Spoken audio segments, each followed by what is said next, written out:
Bismillahirrahmanirrahim. Assalamualaikum warahmatullahi wabarakatuh. Innal hamdalillah nahmaduhu wa nasta'inuhu wa nastaghfiruh wa na'udzu billahi min syururi anfusina wa min sayyiati a'malina. May yahdihillahu fala mudhillalah wa may yudlilhu fala hadiyalah. Asyhadu an la ilaha illallah wa asyhadu anna Muhammadan abduhu wa rasuluh la nabiyya ba'da amma ba'du. Rabbi ishrah li sadri wa yassir li amri wahlul 'uqdatam min lisani yafqahu qawli. Sahabat-sahabat Kafah Channel dimanapun Anda berada, semoga kita semua senantiasa selalu disehatkan, dirahmati, dan diberikan petunjuk oleh Allah Subhanahu wa Ta'ala untuk selalu berbuat baik dalam kehidupan kita. Pada kesempatan hari ini saya akan melanjutkan dari episode kemarin, yaitu tentang Musa bin Nusair dan keputusan untuk penaklukannya. Bismillahirrahmanirrahim. Yaitu ide lama tentang penaklukan Andalusia. Musa bin Nusair bukanlah orang pertama yang berpikir untuk menaklukkan negeri Andalusia. Ide untuk menaklukkan Andalusia adalah sebuah ide lama.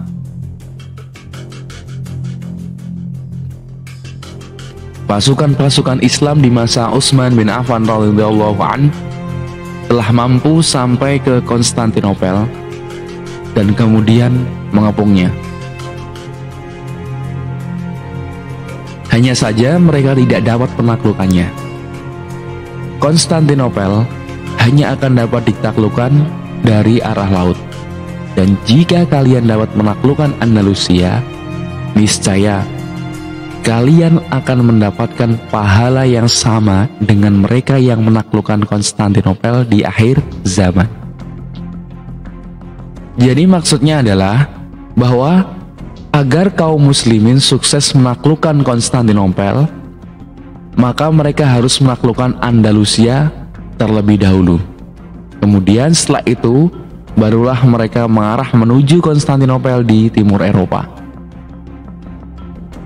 Dan yang dimaksud oleh Utsman bin Affan dengan laut adalah apa yang pada waktu itu dikenal dengan nama Laut Hitam.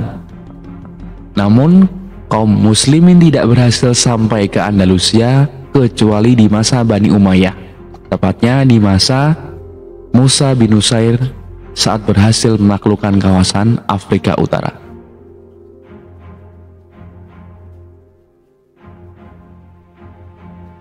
Musa bin Nusair dan penghalang-penghalang penaklukan negeri Andalusia, yaitu kedudukan Musa bin Nusair semakin kuat di Afrika Utara. Islam pun menyebar dan orang-orang pun mulai bersemangat mempelajari Islam. Ketika Musa bin Nusair melihat buah dari hasil pekerjaannya, ia pun mulai berpikir untuk menyebarkan Islam di negeri yang belum lagi dijangkaunya. Ia mulai berpikir untuk menaklukkan Andalusia yang hanya dipisahkan dengan Afrika Utara dengan sebuah selat yang setelah penaklukan Islam dikenal dengan nama Selat Gibraltar ataupun Jabal Tariq. Tapi ada beberapa penghalang untuk melakukan itu. Di antaranya yang terpenting adalah, yang pertama adalah minimnya armada laut. Musa bin Nusair menemukan bahwa jarak perjalanan laut yang harus ditempuh antara Maroko dan Andalusia tidak kurang dari 13 km.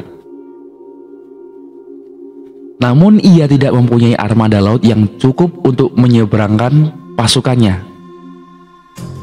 Karena umumnya pertempuran kaum muslimin, kecuali beberapa pertempuran seperti penaklukan Siprus yang terjadi di darat, itulah sebabnya mereka tidak terlalu membutuhkan perahu-perahu besar. Tapi sekarang persoalannya berbeda. Jadi ketika di Siprus tidak memerlukan seperti peralatan yang ada di laut, karena ketika terjadi di Siprus adalah kejadiannya ada di darat. Maka dari itu mereka tidak sangat membutuhkan perahu-perahu besar. Namun ini berbeda karena pertempuran ini harus menyeberangi laut kurang lebih sekitar 13 km. Mereka membutuhkan perahu-perahu besar untuk memindahkan pasukan menyeberangi selat itu untuk sampai ke negeri Andalusia. Yang kedua, adanya pulau Balear milik kaum Nasrani di belakang mereka.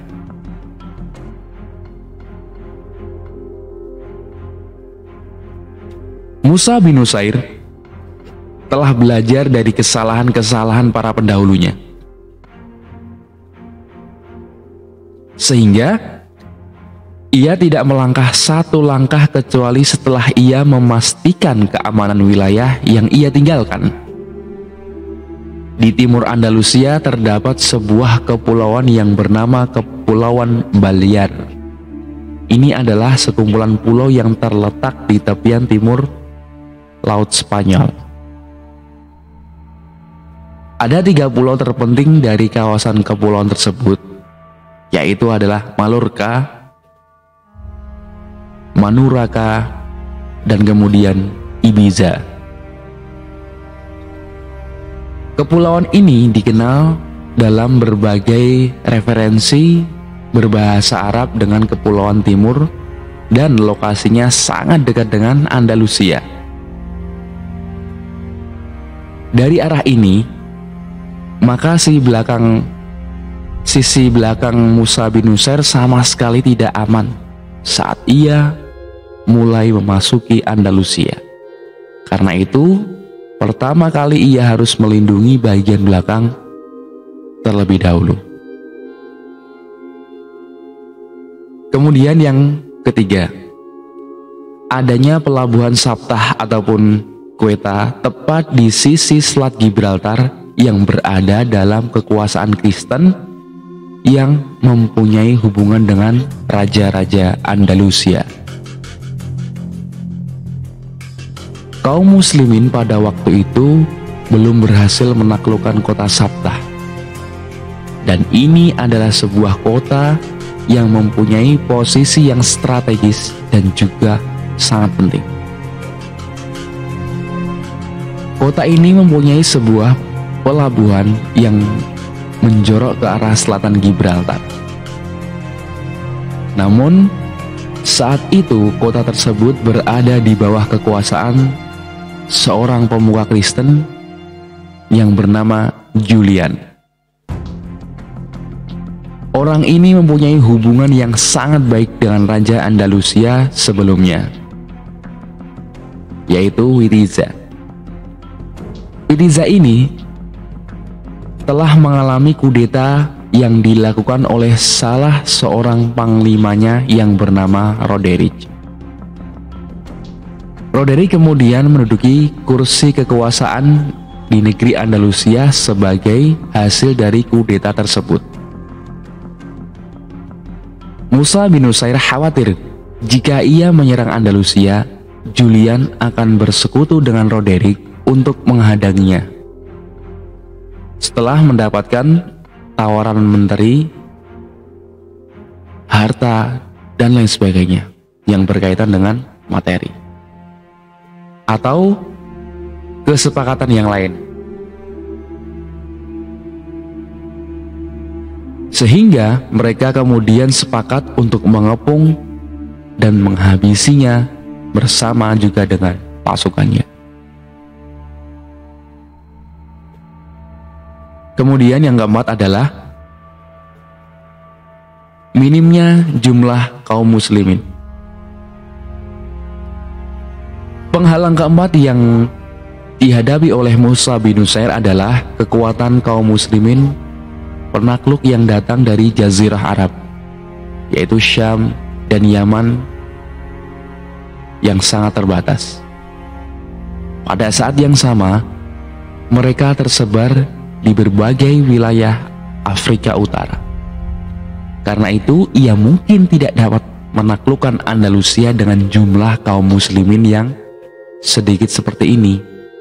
Belum lagi, ia khawatir jika tiba-tiba saja negeri Afrika Utara itu berbalik memberontaknya terhadapnya saat ia keluar dengan membawa semua kekuatan. Kemudian yang kelima, banyaknya jumlah dari kaum Nasrani.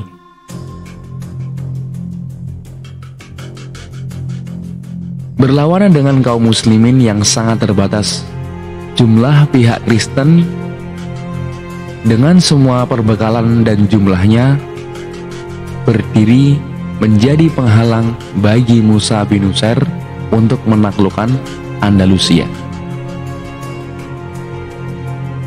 Kalangan Kristen di Andalusia mempunyai jumlah yang sangat besar, belum lagi kekuatan perbekalan dan banyaknya benteng pertahanan mereka. Ditambah lagi, mereka berada di bawah kepemimpinan Roderick, seorang pemimpin yang dikenal sangat kuat. Kemudian yang keenam adalah letak geografis Andalusia dan posisinya yang tidak dikenal oleh kaum muslimin. Artinya belum termapping secara detail. Laut telah menjadi penghalang antara kaum muslimin dengan negeri Andalusia, sehingga tidak aneh jika mereka tidak mengetahui kondisi alam dan letak geografisnya.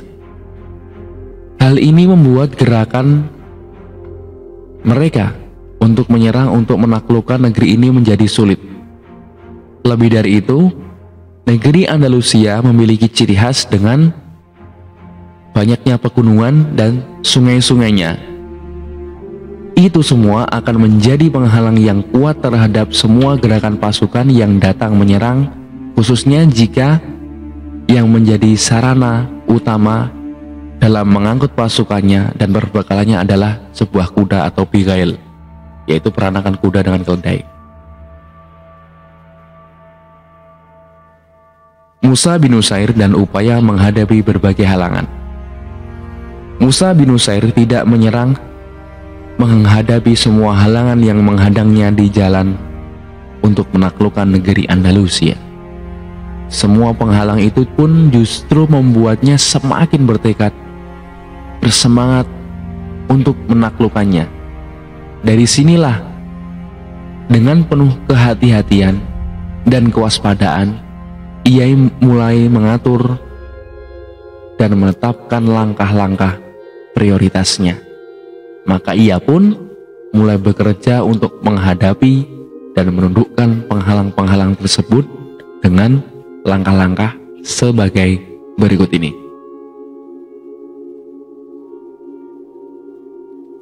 Pertama, membangun beberapa pelabuhan dan menyiapkan beberapa armada laut.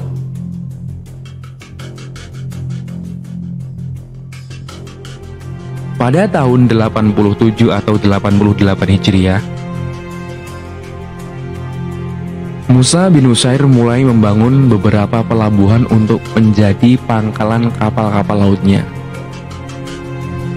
Meskipun pekerjaan ini mengambil waktu yang lama, namun ia mulai mengerjakannya dengan penuh semangat dan tekad yang kuat. Sehingga ia pun membangun lebih dari pelabuhan di Afrika Utara. Kemudian yang kedua adalah mengajarkan Islam kepada suku Barbar. Di tengah itu semua, Musa bin Nusair juga mulai mengarahkan upaya yang jauh lebih besar untuk mengajarkan Islam kepada orang-orang barbar dalam majelis-majelis yang khusus untuk mereka, yang pada hari ini mirip dengan apa yang kita sebut yaitu training, ataupun juga bisa daurah yang sangat intensif. Sehingga ketika ia mulai merasa tenang dengan pemahaman mereka terhadap Islam, ia pun mulai mengandalkan dan menugaskan mereka dalam pasukannya. Tindakan ini sangat sulit, bahkan mungkin mustahil, akan kita temukan di kalangan non-muslim. Negara menyerang atau penakluk yang non-muslim tidak akan mampu mengubah tabiat, kecintaan, dan loyalitas penduduk setempat hingga akhirnya mereka menjadi pembela negara penakluk tersebut, bahkan menyebarkan ideologi negara tersebut, khususnya jika mereka baru saja mengalami penaklukan atau mengenali agama baru tersebut. Ini sungguh sangat menakjubkan dan tidak berulang kecuali pada kaum muslimin saja. Perancis misalnya telah menduduki Aljazair selama 130 tahun, hingga kemudian pasukan-pasukannya pun keluar. Namun kaum muslimin di sana ternyata masih tetap dalam keadaan Islam dan tidak berubah. Bahkan semangat keislaman mereka malah bertambah. Begitu pula dengan kebangkitan Islam mereka. Musa bin Nusair mengajarkan Islam kepada bangsa barbar, baik secara akidah maupun pengalaman.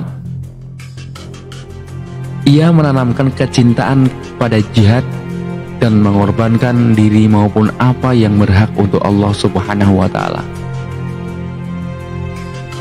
Sehingga mayoritas pasukan Islam dan pendukung utamanya adalah dari kalangan suku Amazik yang tidak lebih dari 5 tahun sebelumnya memerangi kaum muslimin.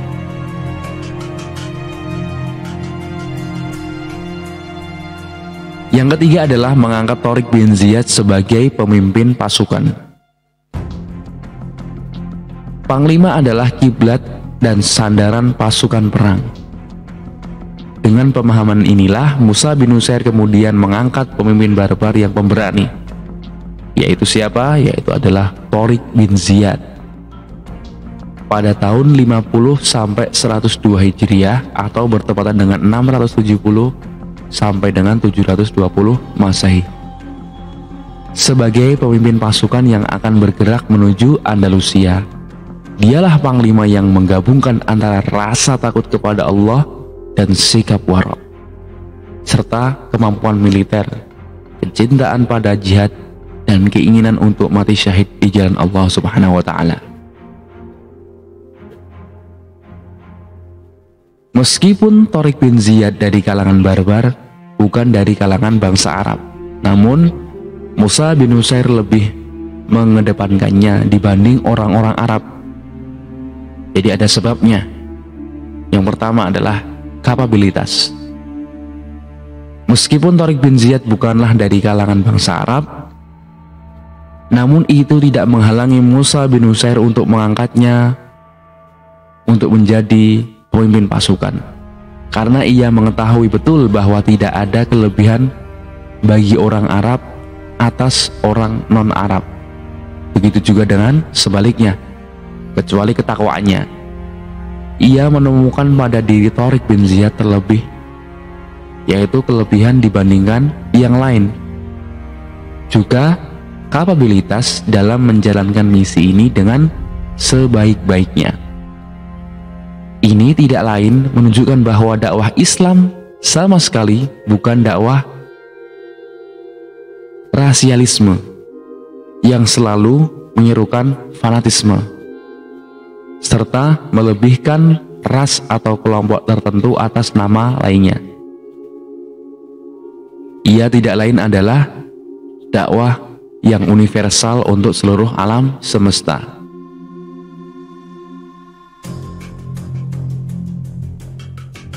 Kemudian yang kedua adalah kemampuannya untuk memahami dan memimpin kaumnya sendiri. Selain kapabilitas Tariq bin Ziyad yang membuatnya unggul, keberadaannya sebagai seorang asli suku Amazigh itu adalah juga sangat memberikan kontribusi dalam menyelesaikan semua faktor-faktor psikologis yang mungkin saja mengganjal di hati orang-orang barbar yang belum lama masuk Islam.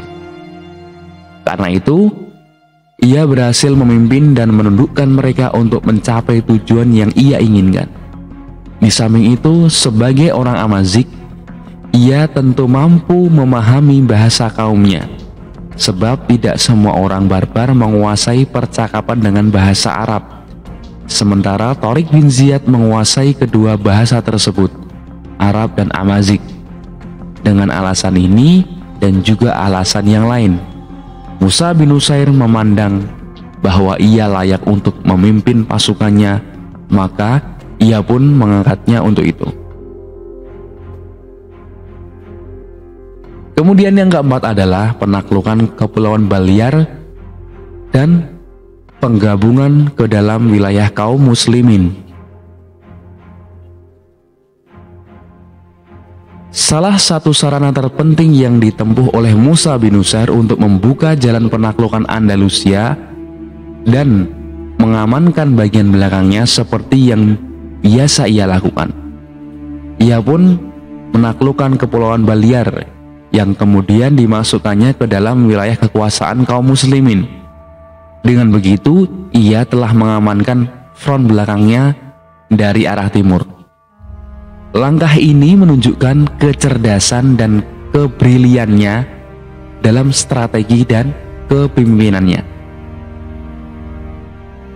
Namun meski dengan semua itu, perannya lebih banyak diabaikan di dalam sejarah Islam. Kemudian adalah peristiwa Sabtah dan pertolongan Allah Subhanahu wa Ta'ala. Musa bin Nusair mampu menyelesaikan persoalan minimnya jumlah pasukan dengan bantuan barbar sendiri. Ia juga berhasil menyelesaikan persoalan minimnya jumlah armada laut dengan membangun beberapa pelabuhan dan memproduksi kapal-kapal baru. Namun bumi Andalusia tetaplah seperti itu, sebagai sebuah wilayah yang tidak dikenali oleh kaum muslimin. Begitu pula persoalan pelabuhan Sabtah tetap menjadi masalah yang belum terselesaikan. Ini adalah pelabuhan yang sangat terbentengi dan dikuasai oleh tokoh Kristen, yaitu Julian. Pada Musa bin Nusair telah mengerahkan seluruh upaya dan potensinya, serta melakukan semua yang dapat ia lakukan. Namun, ia belum berhasil menemukan solusi terhadap kedua masalah itu.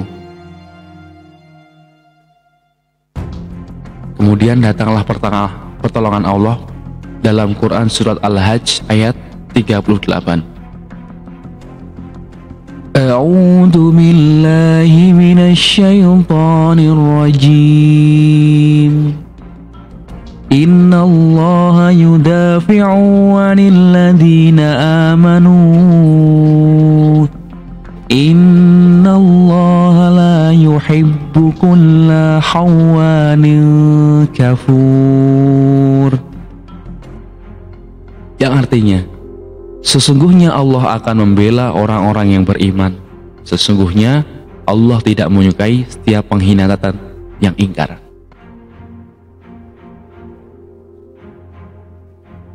Dan memang inilah yang benar-benar terjadi, terbukti pada apa yang dilakukan oleh penguasa Sabtah, Julian, sebagaimana kronologi berikut ini.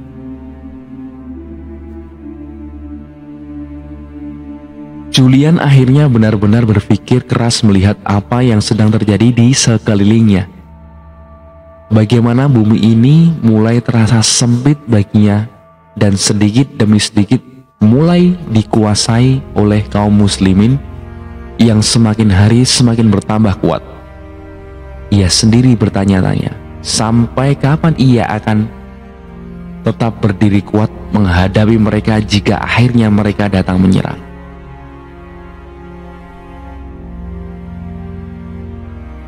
Kemudian, dari sisi lain, Julian sendiri menyimpan kedengkian yang sangat dalam terhadap Roderick, yang penguasa Andalusia. Itu karena Roderick telah membunuh sahabatnya yaitu Witiza. Padahal keduanya, Julian dan Witiza, mempunyai hubungan yang sangat baik. Sampai-sampai anak-anak Witiza di kemudian hari meminta tolong kepada Julian untuk membantu mereka menyerang Roderick. Namun Julian tidak punya kemampuan untuk menghadapi Roderick, sebagaimana juga anak-anak Witiza tidak mampu untuk melakukannya. Dari sinilah terjadi permusuhan yang sangat dalam antara penguasa Sabta dengan penguasa Andalusia. Jika demikian adanya, jadi hendak kemana Julian akan melarikan diri jika kaum muslimin kemudian berhasil menguasai pelabuhan Sabta? Banyak riwayat yang menuturkan bahwa penyebab utama terjadinya ketegangan hubungan antara penguasa Sabta yaitu Julian dengan penguasa Andalusia adalah apa yang dilakukan oleh yang terakhir ini terhadap putri Julian. Ia menodainya. Maka ketika Julian diberitahu tentang itu, ia pun bersumpah untuk membalaskan dendam. Dan ia tidak mempunyai pilihan di hadapannya selain dengan cara membantu kaum muslimin dan memberikannya beberapa kemudahan untuk mereka. Hal terakhir yang kita duga akan terjadi adalah bahwa Julian mulai berpikir bahwa situasi dan kondisi Andalusia secara internal seluruhnya sedang berpihak kepada kaum muslimin. Jika mereka bermaksud untuk menaklukkan Andalusia, Julian mengetahui betul bahwa Roderick telah benar-benar sangat menzalimi rakyat Andalusia dan mewajibkan mereka membayar pajak yang sangat tinggi. Akibatnya mereka hidup dalam kemiskinan yang sangat parah. Sementara dia sendiri menikmati fasilitas dan kekuasaannya. Inilah yang membuat mereka sangat membencinya dan berharap dapat membebaskan diri darinya. Roderick juga kembali menekan orang-orang Yahudi. Padahal tekanan itu telah dihapuskan di masa Witiza. Namun ketika Roderick berkuasa, ia kembali melakukan tekanan dan kekerasan terhadap mereka, sampai-sampai mereka mengirim utusan untuk menemui Tariq bin Ziyad dan mendorongnya untuk melakukan penaklukan Andalusia.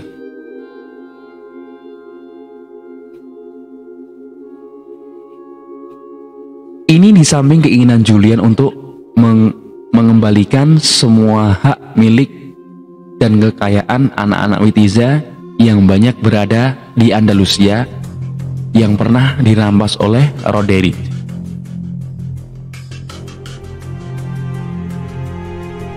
Dengan pengaturan Allah Rabbul Alamin,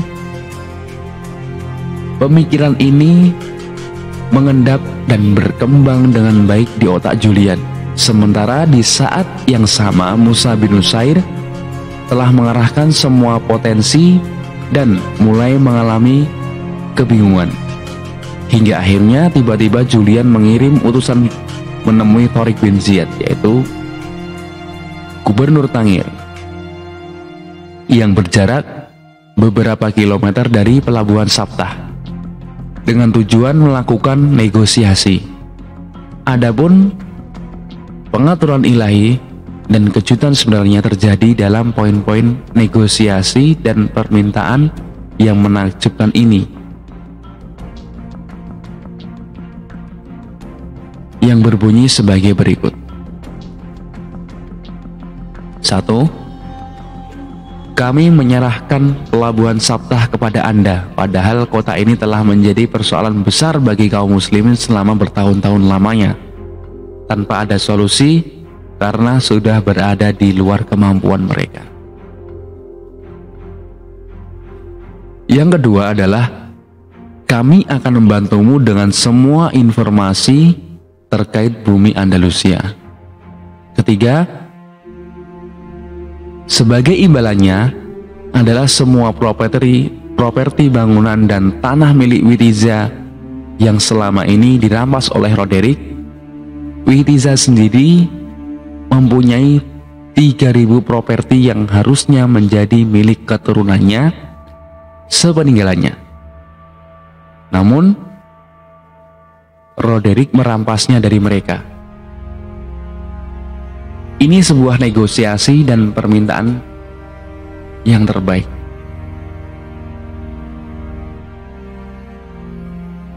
Dengan penawaran ini, Julian si penguasa Sabta bermaksud menyerahkan Sabta kepada kaum muslimin, serta membantu mereka untuk sampai ke Andalusia.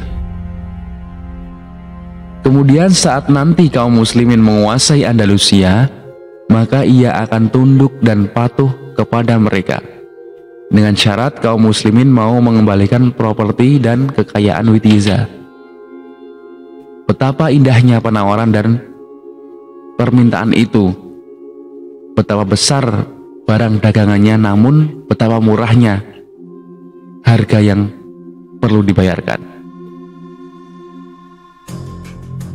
Kaum muslimin sama sekali tidak pernah memikirkan sedikit pun tentang rampasan perang atau kekayaan atau harta saat melakukan penaklukan berbagai negeri. Tidak pernah sedikit pun mereka berhasrat pada kekayaan yang dimiliki oleh Witiza ataupun Julian ataupun juga Roderick. Tujuan mereka adalah untuk mengajarkan Islam kepada kaum muslimin dan membuat mereka menghambakan diri hanya kepada Allah Subhanahu wa Ta'ala.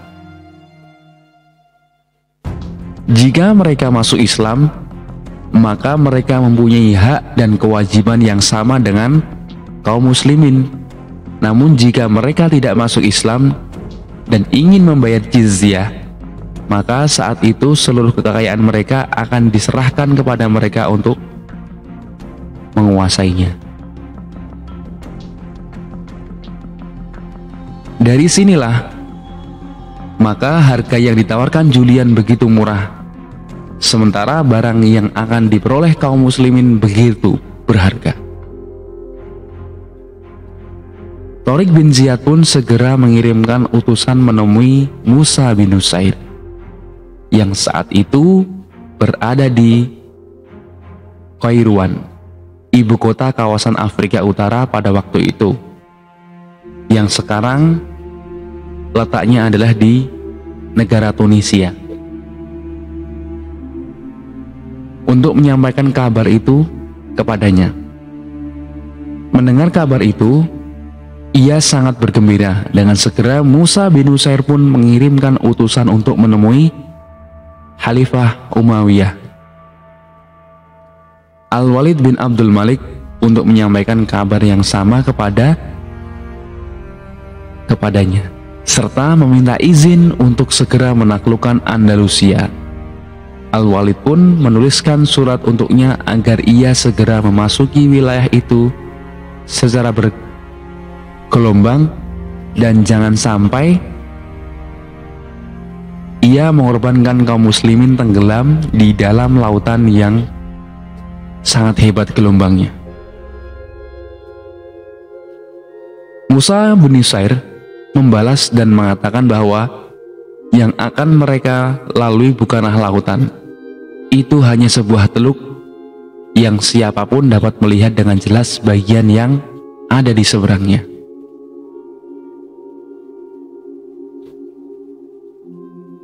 Saat itulah Al-Walid bin Abdul Malik pun memberikan izin kepadanya Tapi ia mempersyaratkan satu hal yang juga sebenarnya telah dipikirkan sebelumnya oleh Musa bin Nusair, yaitu ia tidak boleh memasuki Andalusia kecuali setelah ia menguji cobanya dengan mengutus sebuah pasukan kecil kaum muslimin.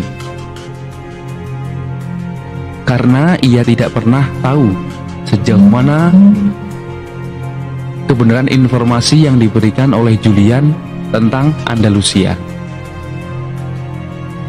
Lagi pula, siapa yang menjamin bahwa Julian tidak akan mengkhianati kesepakatannya bersamanya? Atau ia mungkin membuat kesepakatan dengan Roderick atau dengan pihak lain tanpa sepengetahuannya.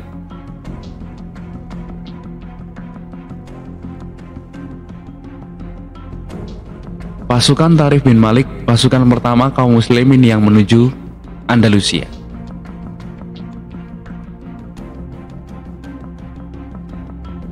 Surat izin dari Khalifah Al-Walid bin Abdul Malik pun tiba. Musa bin Nusair segera menyiapkan sebuah pasukan kecil yang terdiri dari 500 prajurit dan dipimpin oleh Tharif bin Malik. Tharif sendiri juga berasal dari suku Amazik.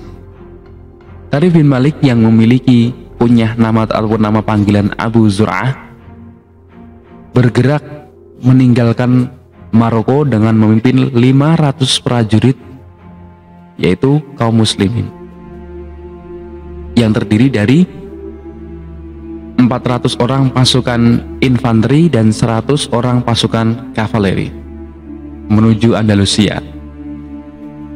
Ia pun tiba di sana pada bulan Ramadan, yaitu bertepatan pada 91 Hijriah atau 710 Masehi. Beberapa riwayat menyebutkan bahwa Tharif melakukan beberapa penyerangan dan berhasil mengambil banyak harta rampasan perang, bahkan juga tawanan. Tharif bin Malik menjalankan misinya dengan sangat baik untuk mempelajari wilayah Andalusia Selatan di mana kaum muslimin akan berlabuh di kemudian hari. Pulau ini lalu dikenal dengan nama sang komandan ini, yaitu Pulau Tharif, Tarifa Island.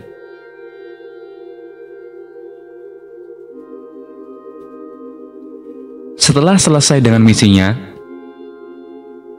Tharif pun kembali menemui Musa bin Nusair dan menjelaskan apa yang telah ia saksikan di sana. Dengan penuh susah payah dan kerja keras, sepulang Tharif bin Malik, Musa bin Nusair tetap melakukan persiapan pasukan dan perbekalan selama setahun lamanya. Hingga akhirnya selama setahun itu, ia berhasil menyiapkan 7.000 prajurit. Dengan kekuatan itulah ia memulai misi penaklukan Islam terhadap Andalusia, meskipun jumlah kaum Kristen jauh lebih besar di sana. Penaklukan Andalusia dan bantuan Julian serta kaum Yahudi.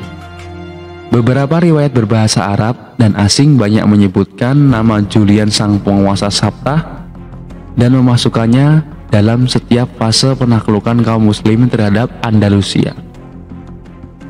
Mereka menyebutkan pula bahwa ide untuk menaklukkan Andalusia tidak pernah muncul kecuali setelah Julian menawarkan bantuan kepada kaum muslimin untuk melakukan penaklukan tersebut, atau setelah permintaannya kepada kaum muslimin untuk mengembalikan anak-anak Witiza sebagai penguasa Andalusia dan melakukan pembalasan dendam kepada Roderick yang telah menodai putrinya. Fakta sebenarnya adalah hubungan antara Julian penguasa Sabtah dengan Tariq bin Ziyad dan Musa bin Nusair mulai terjadi pada waktu yang sama, di mana Musa bin Nusair sedang memikirkan penaklukan Andalusia. Itu tepatnya terjadi pasca penaklukan Tangier yang tepat berhadapan dengan Andalusia. Maka menjadi sangat alami sekali jika kemudian Andalusia menjadi langkah kedua yang dipikirkan oleh Musa bin Nusair.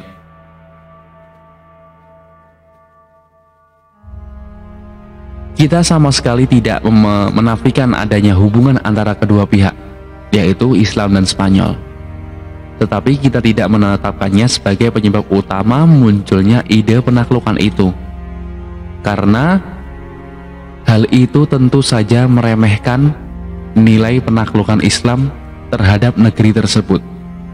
Karena berbagai pihak menuduh bahwa bantuan dan fasilitas yang diberikan Julian kepada Thoriklah yang membantu kesuksesannya penaklukan tersebut.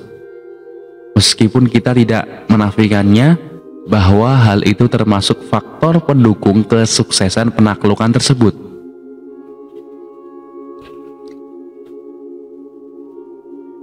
Kita juga tidak menafikan bahwa Julian memang telah memberikan bantuan dan fasilitas untuk kaum muslimin, khususnya terkait informasi yang berhubungan dengan lokasi-lokasi dan jalan keluar masuk negeri itu. Tapi jika itu dikatakan sebagai satu-satunya faktor, jelas adalah sebuah perkara yang tidak dikehendaki oleh kebenaran sejarah. Adapun yang terkait bantuan pihak Yahudi kepada kaum muslimin dengan semua fasilitas yang dibutuhkan untuk menuntaskan proses penaklukan, maka ini sama sekali tidak benar karena ada beberapa faktor. Pertama adalah sebagai referensi dan rujukan sama sekali tidak pernah menyinggung soal bantuan apapun yang diberikan oleh dari pihak Yahudi. Sebab jika memang bantuan itu ada, maka pasti para ahli sejarah yang menulis tentang Andalusia akan menyebutkannya dan jumlah mereka sangat banyak.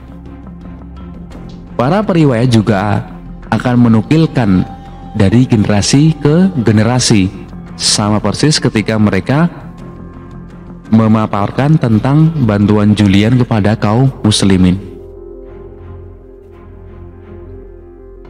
Yang kedua adalah tidak ada alasan sama sekali bagi kita untuk melibatkan pihak Yahudi dalam operasi penaklukan tersebut. Khususnya jika kita mengetahui bahwa ide penaklukan tersebut murni dari pihak Islam. Sebelum Julian atau anak-anak Witiza atau Yahudi menawarkan bantuan kepada kaum muslimin, namun memang karena kecerdasan sang panglima yaitu Musa bin Nusair, hingga ia memanfaatkan momentum tersebut, apalagi mereka adalah orang yang paling mengetahui jalan keluar masuk di negeri Andalusia.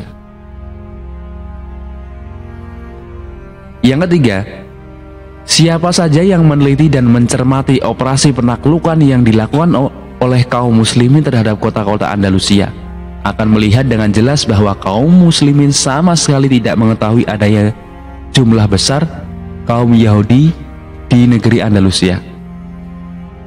Penulis Akhbar Majmu'ah menceritakan tentang penaklukan El-Beri. Mereka pun mengepung kota tersebut hingga berhasil menaklukkannya, dan pada saat itu mereka menemukan kaum Yahudi. Sementara Lisanuddin bin Hatib, penulis Al-Ita'ah fi Akhbar tentang menaklukkan Tariq bin Ziyad terhadap Granada, yaitu kota El-Beri, menceritakan,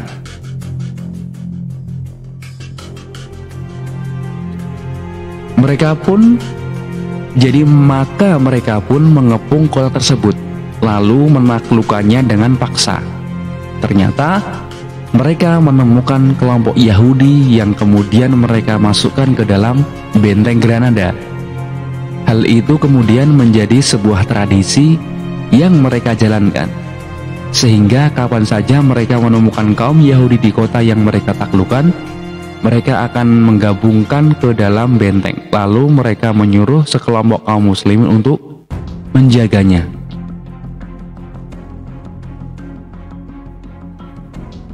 Hal ini menafikan adanya hubungan antara kaum Yahudi dan penaklukan tersebut, sebab jika mereka mempunyai kaitan dengan itu, pasti kaum muslimin mengetahui keberadaan mereka di Andalusia. ungkapan menemukan dalam nukilan di atas menunjukkan tidak adanya pengetahuan tentang informasi tersebut sebelumnya, seolah semua adalah kejutan. Yang keempat adalah tidak mustahil pelibatan kaum Yahudi dalam operasi penaklukan tersebut memang disengaja. Tujuan utamanya untuk meremehkan nilai operasi penaklukan Islam yang agung dan kemenangan hebat yang berhasil diwujudkan oleh Tariq bin Ziyad atas bangsa Gotik. Kemudian jumlah mereka sangat sedikit dibanding dengan jumlah pasukan Andalusia yang berkali lipat. Demikian episode yang bisa saya sampaikan. Untuk next episode, yaitu kita akan membahas dengan Tariq bin Ziyad menaklukkan Andalusia. Jazakumullah khairan katsira. Billahi taufiq wal hidayah wa ridha wal hidayah wal jihadu fi sabilillah. Wassalamualaikum warahmatullahi wabarakatuh.